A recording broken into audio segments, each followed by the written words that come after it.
আসসালামু আলাইকুম বন্ধুরা, আশা করি আপনারা সকলে ভালো আছেন। আজকে আরেকটি নতুন ভিডিওতে আপনাদের সকলকে স্বাগতম জানাই। তো আজকে দেখাবো কি করে আপনারা আপনাদের হাতে থাকা ফোনটি দিয়েই আপনাদের BMET smart card status check করতে পারবেন। তো কথা না বাড়িয়ে চলেন আজকে ভিডিওটি শুরু করা যাক। তো এটি চেক করার জন্য সর্বপ্রথম আপনাদের একটি ওয়েবসাইটে প্রবেশ করতে হবে, বা সেটি যে কোনো ওয়েবসাইটই হতে পারে। তা আমি ক্রোমে, তো এই সার্চ বারে লিখতে হবে BMET smart card, BMET smart card tracking. তো এটি লিখে আপনারা এন্টার প্রেস করবেন। তো প্রথম যে ওয়েবসাইটটি আসবে আমি প্রবাসী, এই ওয়েবসাইটটিতে আপনারা ক্লিক করে দেবেন। তো এখানে আপনারা দেখতে পাচ্ছেন অনেকগুলো option: BMET registration card, BMET smart card, verify smart card.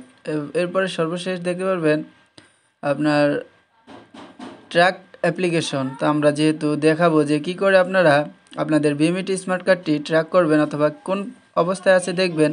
তো এর জন্য আপনাদের বিএমইটি চেক করার জন্য ট্র্যাক অ্যাপ্লিকেশনে এই অপশনটিতে ক্লিক থাকতে হবে। তো এরপরে আপনাদের যে কাজটি করতে হবে, আপনাদের পাসপোর্ট নাম্বারটি দিয়ে দিতে হবে। তো আমি পাসপোর্ট নাম্বারটি এখানে দিয়ে দিচ্ছি, আপনারা আপনাদের পাসপোর্ট নাম্বারটি দিয়ে, এরপরে নিচে একটি ক্যাপচা আছে, এই ক্যাপচাটি দিয়ে দিতে হবে।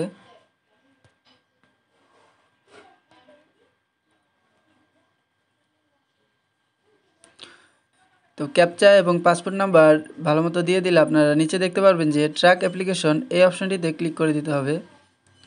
তো এখানে আপনাদের সকল ইনফরমেশনগুলো দেখাবে এবং কোন পর্যায়ে আছে সেটি দেখাবে। তো দেখতে পাচ্ছেন যে আবেদনকারী ওনার অ্যাপ্লিকেশনটি কোন পর্যায়ে আছে। উনি অ্যাপ্লিকেশনটি জমা দিয়েছিল, দেওয়ার পরে আপনার 8ই ফেব্রুয়ারি 2025-এ সেটি অ্যাপ্রুভ হয়েছে আর এর দ্বারা।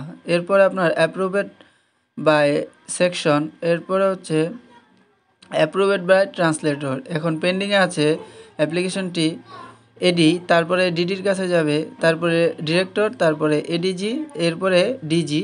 এরপরে আপনারা আপনাদের স্মার্ট কার্ডটি দেখতে পাবেন।